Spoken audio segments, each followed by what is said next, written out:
যেমন আল্লাহ পাক রব্বুল আলামিন বন্ধুরা আমার মানুষ তৈরি করেছে একজোড়া পুরুষ এবং নারী, আল্লাহ পাক বন্ধুরা আমার কুকুর তৈরি করেছে একজোড়া পুরুষ এবং নারী, আল্লাহ পাক রব্বুল আলামিন এই জমিনের ভিতরে একজোড়া বন্ধুরা আমার শৃগাল তৈরি করেছে পুরুষ এবং নারী, আল্লাহ পাক রব্বুল আলামিন এই জমিনে একজোড়া গরু তৈরি করেছে পুরুষ এবং নারী। আপনারা বুঝে থাকলে বলেন, এই জমিনের বন্ধুরা আমার কোনো পুরুষ বন্ধুরা আমার কোনো পুরুষ শৃগাল তার জৈবিক চাহিদার জন্য আর একটা পুরুষ শৃগাল চয়েস করে না মহিলাটা? কথা বলেন না কেন ভাই? এই জমিনের যত পুরুষ শৃগাল আছে তার জৈবিক চাহিদার জন্য কখনো কোনো অবস্থাতে আর একটা পুরুষ শৃগালকে বন্ধুরা আমার চয়েস করে না। এই জমিনের যত কুকুর আছে পুরুষ কুকুর তার জৈবিক চাহিদার জন্য আর একটা পুরুষ কুকুর চয়েস করে না, চয়েস করে মহিলাটা। ঠিক না বেঠিক ভাই? পৃথিবীর কোনো কুকুর দেখাইতে পারবেন পুরুষ কুকুর তার জৈবিক চাহিদার জন্য আর একটা পুরুষ কুকুর চয়েস করছে না, মহিলাটা? তার মানে হলো আমাদের দেশের কুকুরের যেই চরিত্র ভালো সুন্দর, আমাদের দেশের কুকুরের চেয়েও আমেরিকার শিক্ষিত মানুষের চরিত্র আরো খারাপ। ওরাই বিল পাস করলো কেন? ওরা কি মূর্খ? ওরা কি অজ্ঞ? ওরা কি রিক্সা চালায়? ওরা কি সিএনজি চালায়? ওরা কি গাড়ি চালায়? নো, ওরা তামাম দুনিয়াকে নিয়ন্ত্রণ করে। এরপরে পশুত্ববাদের বিল পাস করলো কেন? প্রযুক্তির এ যুগে তারা তো নাম্বার ওয়ান। এরপরেও পশুত্ববাদের বিল পাস করলো একটাই কারণ, সেইটা ওদের কাছে সব বিদ্যা আছে কিন্তু ওদের কাছে এই বিদ্যা ইলমে ওহী কোরআনে পাকের বিদ্যা নাই। এই জন্য সারা দুনিয়ার মানুষদেরকে এখন সমকামিতার দিকে তারা আহ্বান করতেছে। নাউজুবিল্লাহ বলেন, নাউজুবিল্লাহ বলেন। ট্রান্সজেন্ডারের মতো সিরিয়াস একটা অপরাধের এই জিনিসটা ওরা দুনিয়াতে এখন বাস্তবায়ন করতে চায়। সেদিন তো একজন খ্রিস্টান বলেছে, আমরা তামাম দুনিয়াকে নতুন করে সুন্দর করে সাজাইতে চাই, কিন্তু পৃথিবীতে ৪,৫০০ ধর্ম, এর ভিতরে এক ধর্মের মানুষ বাধা, সেইটা হলো মুসলমান এবং তাদের কোরআন। মনে রাখবেন, কোরআনুল কারীম এমন একটা কিতাব, এমন একটা ম্যাগনেট, কিতাবুন আনজালনাহু ইলাইক লিতুখরিজান নাসা মিনাজ যুলুমাতি ইলান নূর। ওগো রাসূল, এই কিতাব কোরআন নাজিল করেছে অন্ধকারের মানুষদেরকে আলোর পথ দেখানোর জন্য, সিরাতে মুস্তাকিমের পথ দেখানোর জন্য কোরআন নাজিল করা। খুব ভালো করে বুঝবেন, আজকে যারা কোরআন থেকে দূরে তারা কি সিরাতে মুস্তাকিমের পথে না অন্যদিকে? কথা বলেন না কেন ভাই? খুব ভালো করে বুঝবেন, কোরআন তো এমন একটা ম্যাগনেট, এ কোরআন যেই ধরবে আল্লাহ তার জীবন পরিবর্তন করে দিবে। সুবহানাল্লাহ বলেন। আপনাদেরকে সহজ করে বোঝার জন্য একটা ঘটনা বলি, তাহলে বুঝবেন কোরআন কিভাবে মানুষের জীবন পরিবর্তন করে দেয়। একটা ঘটনা বললেই বুঝবেন। নবী যখন দ্বীনের দাওয়াত দিলেন মক্কায়, সেই সময় মক্কার মানুষগুলি নবীকে হত্যা করার প্ল্যান করলো। মক্কার যত ভিলেন ছিল, যারা মানুষকে গুম আর খুন করত, এদেরকে একদিন ডাকা হলো। সেই সময় মক্কার বিগ বস বলল, দেখো তোমরা যদি আব্দুল্লাহর ছেলেকে মারতে পারো তাহলে তোমাদেরকে পুরস্কার দেব। মক্কার সব মানুষ, যুবকগুলি মাথা নিচের দিকে নুয়ে দিল। কেন? ওরা জানে আব্দুল্লাহর ছেলে মুহাম্মাদের চেয়ে মক্কায় অনুপম চরিত্রের আর কোনো মানুষ নেই। সমস্ত যুবক মাথা নিচের দিকে দিয়ে আসে যে আমরা এই লোকটাকে মারতে পারবো না, যদি একে মারি আসমান থেকে কোনো গজব এসে আমাদের শেষ করে দিবে। কিন্তু একজন যুবক বুক টান করে আসেন, উনি হলেন খাত্তাবের ছেলে হযরতে ওমর ফারুক রাদিয়াল্লাহু তাআলা আনহু। তখন ইসলাম গ্রহণ করেন। উনি বলল, বিগ বস, মক্কার কোনো মানুষ যদি না পারে, আমি পারবো এ কাজ করতে। বলুন, নবীর চেয়ে পৃথিবী তার সুন্দর চরিত্রবান মানুষ কেউ হয়? সবাই বললেন না যে ভাই, নবীর চেয়ে সুন্দর এবং চরিত্রবান কেউ হয়? এত অনুপম চরিত্রওয়ালা মানুষটাকে যেই ফারুক আজম হত্যা করার জন্য যায়, এর চেয়েও কি বড় ভিলেন সন্ত্রাস আর কেউ হয় না? ভিলেন মানুষটা সেই যুগের জ্ঞান ছিল, টিচারও ছিল, এরপরে তার লাইফ স্টাইল চেঞ্জ হয় নাই, আদর্শ মানুষ হয় নাই। ওমরে ফারুক যখন নবীকে মারতে যায়, হত্যা করতে যায়, নবীজি যখন শুধু সিলেবাস চেঞ্জ করেছে, কোরআনে পাকের বিদ্যা যখন দিয়ে দিলেন, ফারুক আজম যেই নবীকে হত্যা করার জন্য গিয়েছিল, ওই নবীর জন্য এখন নিজের জীবন দেওয়ার জন্য যায়। যেই ফারুক আজম মানুষের রক্ত পান করার পাগল, সেই ফারুক আজম এখন মানুষকে রক্ত দেওয়ার পাগল। সুবহানাল্লাহ বলেন। ফারুক আজম কি পরিমাণ মানুষের সেবা করেছেন, জীবন চেঞ্জ করেছে। একটা ঘটনা বলি বুঝবেন। ওমর ফারুক রাদিয়াল্লাহু তাআলা যেদিন খেলাফত পেলেন, যেদিন থেকে, ওই দিন থেকে রাত্রে আর দিনে শুধু মজায় ঘুমাইতেন, আরাম করতেন এমন না। মুসলমান ভাইরা আমার কথাগুলি দিল দিয়ে বুঝবেন। ফারুক আজম রাদিয়াল্লাহু তাআলা আনহু, উনি যেদিন থেকে খলিফা হয়েছে সেই দিন থেকে কোনো অবস্থাতে আরামের মধ্যে ঘুমাইতেন বন্ধুরা আমার, এমনটি না। এশারের নামাজগুলি আদায় করে বন্ধুরা আমার পুরা রাজ্যের ভিতরে ঘুরে ঘুরে দেখত, এই রাজ্যের ভিতরে একজন মানুষ যদি ক্ষুধার কারণে, কষ্টের কারণে যদি মারা যায়, আর কিয়ামতের দিন যদি এই লোকটা আল্লাহর দরবারে আমার বিরুদ্ধে কেস করে দেয়, কোনো অবস্থাতেই আমি ওমরে ফারুক আল্লাহর দরবারে বন্ধুরা আমার দাঁড়ায়া কথা বলার যোগ্যতা নাই। ফারুক আজম এই জন্য রাতের অন্ধকারে একা একা, সিকিউরিটি কোনো গার্ড নাই, একা একা রাস্তার ভিতরে চলতিছে। এমন মুহূর্তে বন্ধুরা আমার দেখবেন আমাদের দেশের ভিতরে অনেক মানুষ এমন আছে যেই মানুষগুলি গান শুনতে চয়েস করে, গানকে সাংঘাতিক মহব্বত করে, অনেকগুলি গান তার মুখস্থ আছে। এই মানুষগুলি বন্ধুরা আমার যখন রাস্তার ভিতরে চলে, সেই মুহূর্তে গুনগুন গুনগুন করে বলুন তো দেখি গান গায় কি গায় না। কিন্তু যেই মানুষের অন্তরের ভিতরে ফুলফিল আল্লাহ এবং রসুলুল্লাহর মহব্বত, ওই মানুষগুলি কখনো গুনগুন গুনগুন করে গান গায় না। ফারুক আজমের অন্তরের ভিতরে তো আল্লাহ পাকের মহব্বত এবং বন্ধুরা আমার রসুলুল্লাহর মহব্বত আছে।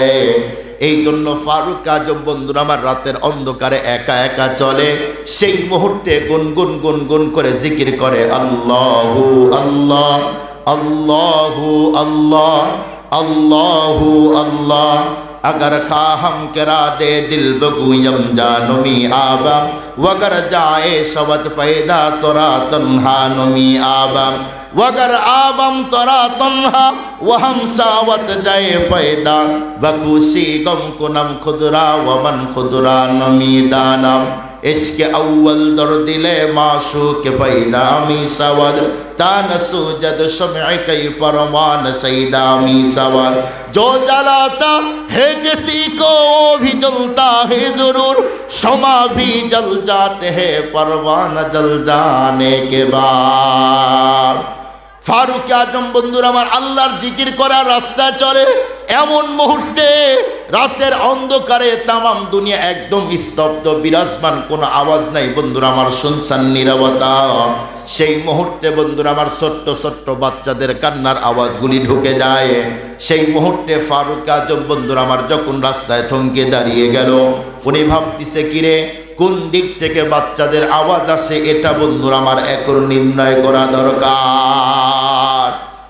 ফারুক আজম রাতের অন্ধকারে যখন আওয়াজটা বুঝতেই পারে না, এক পর্যায়ে একটা মহল্লার ভিতরে ঢুকলো। ঢোকার পরে উনি বুঝতে পারলো এই মহল্লার ভিতর থেকেই তো বাচ্চাদের আওয়াজ। সেই মুহূর্তে বন্ধুরা আমার যেই বাড়ির ভিতর থেকে বাচ্চাদের আওয়াজগুলি আসে, ফারুক আজম সেই বাড়ির বন্ধুরা আমার গেটের সামনে দাঁড়িয়ে গেল। ছোট্ট ছোট্ট বাচ্চাগুলি চোখের পানিগুলি ছেড়ে তখন কান্না করে, আর মাকে ডেকে বলছে, মা আজ থেকে বন্ধুরা আমার প্রায় 3 দিন হলে আমাদের পেটের ভিতরে পানি ছাড়া অন্য কোনো খাবার এখন পর্যন্ত যায় না। মা গো, আজকেই তুমি যদি আমাদের জন্য খাবার তৈরি না করো, আজ থেকে প্রায় 3 দিন হয়ে গেল, এখন পর্যন্ত পানি ছাড়া পেটে অন্য খাবার যায় নাই। আজকে তুমি যদি আমাদের জন্য খাবারগুলি তৈরি না করো, আজ থেকে 1 বছর পূর্বে যেমন আমাদের আব্বু আমাদের রেখে রণাঙ্গনে শহীদের পেয়ালা পান করে আল্লাহ পাকের জান্নাতে চলে গেছে, আমরাও ক্ষুধার কারণে কিন্তু আমাদের বাবার কাছে চলে যাব। আমরা যদি মরে যাই আমরা তো বাবার কাছেই চলে যাব। মা আজকে আমাদের জন্য খাবার তৈরি করো। সেই মুহূর্তে মহিলা বন্ধুরা আমার বাচ্চাদেরকে তখন ডেকে বলছে, বাবা একটু তোমরা শান্ত হও। এক পর্যায়ে মহিলা ঘরের ভিতর থেকে বন্ধুরা আমার পাতিল নিল।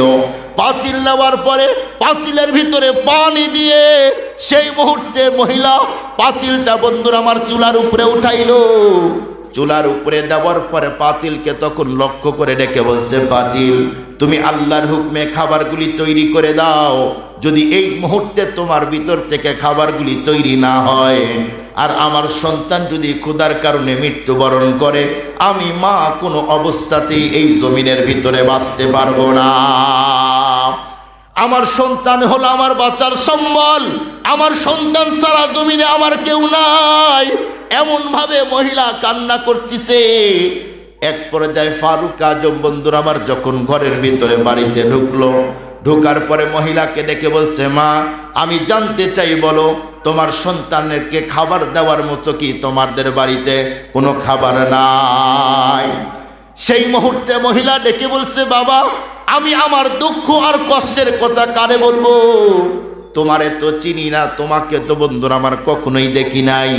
সেই মুহূর্তে ফারুক আজম তখন ডেকে বলছে, মাগো আমি একজন মুসাফির, আল্লাহ পাকের বান্দা, মানুষের উপকার করাই হলো আমার পেশা আর ধান্দা। সেই মুহূর্তে ফারুক আজমকে ডেকে বলছে, বাবা শুনো, বর্তমানের যেই খলিফা, এই খলিফা হলো জালিম। প্রায় 1 বছর হয়ে গেল, এখন পর্যন্ত আমার এবং আমার সন্তানের খবর নিল না। 1 বছর হয়ে গেল, আমার ক্ষুধার্ত সন্তান প্রায় 3 দিন ধরে কোনো খাবার এখন পর্যন্ত খায় নাই। আমার সন্তানগুলি বন্ধুরা আমার বেঁচে থাকার সম্বল। এই জালেম ওমর এখন পর্যন্ত আমাদের বন্ধুরা আমার খবরগুলি নেয় নাই। এমন কথা বলতেছে আর বন্ধুরা আমার ফারুকে আজমের কাছে তখন দুঃখ আর কষ্টের কথা বলে দেয়। ফারুক আজম তখন ডেকে বলছে, মা এই গভীর রজনীতে আমি যদি তোমার জন্য খাবার আনি, এমনকি তোমার সন্তানের জন্য যদি এই মুহূর্তে খাবারগুলি আনতে যাই, তুমি কি আমার কাছ থেকে খাবারগুলি গ্রহণ করবা? সেই মুহূর্তে ডেকে বলছে, বাবা তুমি যদি আমার জন্য খাবার আনো তাহলে তো আমার কপাল বন্ধুরা আমার ভাগ্যের ব্যাপার, আমার তো আনন্দের কারণ। যাও বাবা যাও, আজকে আমার সন্তানের জন্য একটু খাবার দাও। এক পর্যায়ে ফারুক আজম রাদিয়াল্লাহু তাআলা সেখান থেকে হাঁটি হাঁটি পা পা করে রাতের অন্ধকারে বন্ধুরা আমার যখন বাড়িতে গেল, সেখান থেকে বাইতুল মালে যাওয়ার পরে গোলামকে তখন ডেকে বলছে, গোলাম এই মুহূর্তেই তুমি বাইতুল মালের বন্ধুরা আমার গেটটা ওপেন করে দাও। মুসলমান ভাইরা আমার কথাগুলা দিল দিয়া বুঝবেন।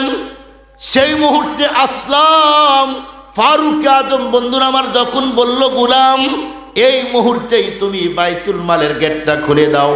গোলাম যেই মুহূর্তে বন্ধুরা আমার বাইতুল মালের গেটটা খুলে দিয়েছে, ফারুক আজম তখন ডেকে বলছে, তুমি এই মুহূর্তে এখান থেকে একটা আটার বস্তা আমার পিঠে উঠিয়ে দাও। ফারুক আজম থেকে তখন গোলাম ডেকে বলছে, আমিরুল মুমিনিন আপনি হলেন খলিফা, আমি হলাম গোলাম, আপনি আমার অর্ডার করবেন, যত দূর পর্যন্ত নিয়ে যেতে হয় তত দূর পর্যন্ত আমি বন্ধুরা আমার আটার বস্তাগুলো নিয়ে যাব, কিন্তু আপনার পিঠে আমি আটার বস্তা দিতে পারি না। ফারুক আজম তখন ডেকে বলছে, গোলাম আমি এই মুহূর্তে তোরে অর্ডার করলাম, তুই আমার পিঠে আটার বস্তা উঠায় দে। গোলাম তখন ডেকে বলছে, আমিরুল মুমিনিন এতদিন পর্যন্ত আপনার সাথে আছি, আমি কখনো আপনার কোনো কাজের অবাধ্য হই নাই, আজকে আমি কোনো অবস্থাতে আপনার পিঠের উপর আটার বস্তাগুলি দিতে পারবো না। ফারুক আজম ডেকে বলছে, গোলাম তুই আমার পিঠে আটার বস্তা দে। যখন কোনো অবস্থাতেই বন্ধুরা আমার আটার বস্তা দিতে চাই না, ফারুক আজম তখন ডেকে বলছে, গোলাম তুই আমার কাছে প্রতিশ্রুতি দে, কিয়ামতের দিন যেই দিন রব্বুল আলামিন গুনার বোঝাগুলো আমার ঘাড়ে দিবে, সেই দিন তুই যদি আমার গুনার বোঝাগুলো নিতে চাস, আজকে তোর পিঠে আমি আটার বস্তা উঠিয়ে দিব। সেই মুহূর্তে বন্ধুরা আমার গোলাম মাথা নিচের দিকে নোয়া দিল। ফারুক আজম ডেকে বলছে, গোলাম আমি বুঝতে পেরেছি তুই দুনিয়াতে উপকার করতে চাস, কিন্তু পরকালে না, এই জন্য তোর আমি পিঠের উপরে আটার বস্তাগুলি দিতে চাই না। এক পর্যায়ে ফারুক আজমের পিঠের উপরে যখন আটার বস্তা দেওয়া হলো, ফারুক আজম বন্ধুরা আমার আটার বস্তাগুলি নিয়ে যখন রওনা দিয়েছে, পিছন দিক থেকে একজন মানুষ যদি লক্ষ্য করে দেখে, ওই লোকটা বলতে বাধ্য হবে, মদিনার ভিতরে এর চেয়ে বন্ধুরা আমার অসহায় মানুষ মনে হয় কেউ নাই। আল্লাহু আকবার বলেন, আল্লাহু আকবার।